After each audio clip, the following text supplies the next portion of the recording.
4. Thank you very much, Mr. Chairman. Let me start with the issue of fertilizer. First of all, I want to say that let me start with Mr. Dawood's question on the issue of the Sputnik.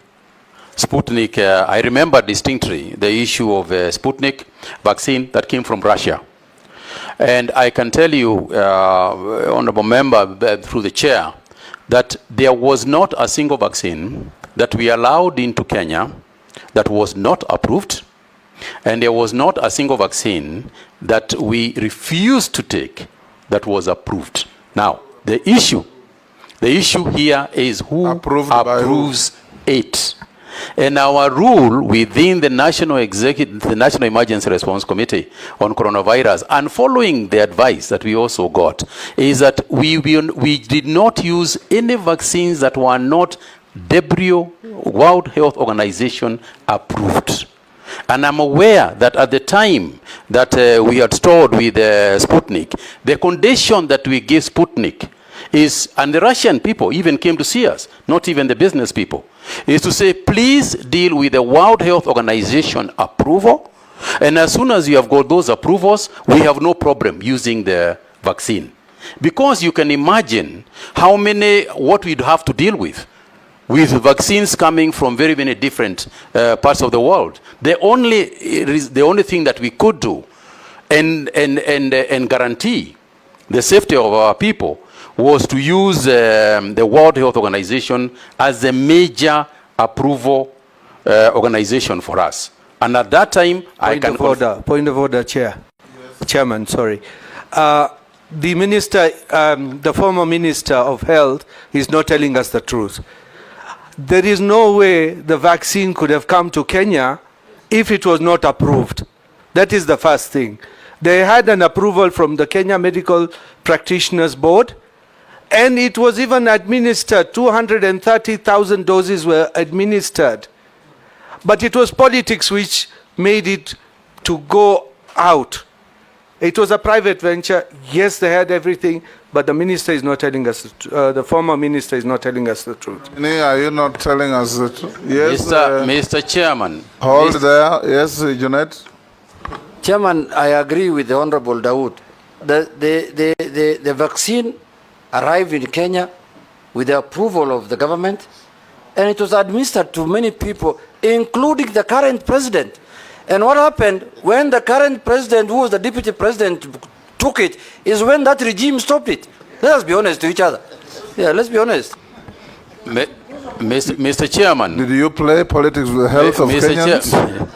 Mr. Chairman, I want to repeat that the only approvals that we recognize as the National Executive Committee on Coronavirus was approvals that came from the World Health Organization. If that was the case, just hold there. How did the vaccine get into Kenya and have it administered on Kenyans before you chased it away? Yes, including our then deputy president getting a jab of that vaccine. Mr. Chairman, all I can say is that whether a vaccine has arrived in the country or not, no matter how it has arrived in the country or not, if it has not been approved by the World Health Organization, we cannot use it, and we did not use it. I think I rest my case.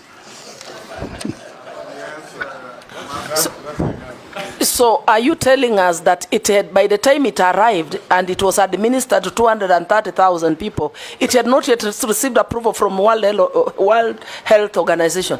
Absolutely not. And I think, Mr. Speaker, I do not recall the actual figures that it had been administered to. I cannot remember now what figure, but I don't think it was anywhere near, the kind of figure that you had said. Suffice it to say, Mr. Chairman, that the decision that was made at the time by the National Emergency Response Committee and the Ministry of Health was that we will not and we would not in the future use any vaccine that had not been internationally approved by the World Health Organization. And you are the chairman of that committee? And I was the chairman. Yes. And I take responsibility. And we agreed, Mr. Chairman, we agreed, even at that point, as I remember, we agreed that if the vaccine could get World Health Organization approval, we would use it.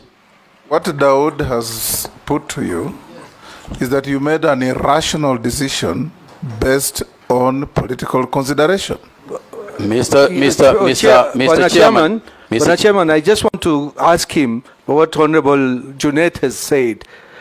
The Deputy President at that time and the President right now who has nominated you today is the one who took that jab is when you stopped the Sputnik. Is that true or not true? Absolutely not true. Point of order, Chair. Chair, when that, when we were, Chairman, when we were taking the vaccines, Yes. there were many vaccines. There was AstraZeneca, there was this one and others. Pfizer, Johnson & Johnson. Chairman, we were in the country here. At that time, you know, people were really looking for vaccines to use. Desperately. The day the current president, who was then the deputy president, got a jab in the afternoon, in the evening, a press statement came out saying that thing is banned in our country. That's the truth of the matter. That's the truth of the matter. Mr. Chairman, I cannot recall the events as they followed, if indeed that is the way they followed. But I repeat my position. We could only use a vaccine approved by the World Health Organization. Go on with the others. I'm sure you know. Mr. Chairman,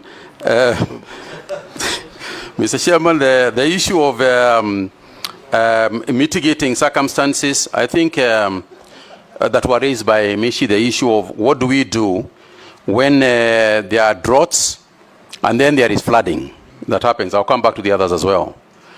You know, I agree with her that, Honorable Chairman, that the issue of drought mitigation is critical. And it has been there a long time. We all know about Budalangi, and we know other areas in the coast. And season after season, the discussion is the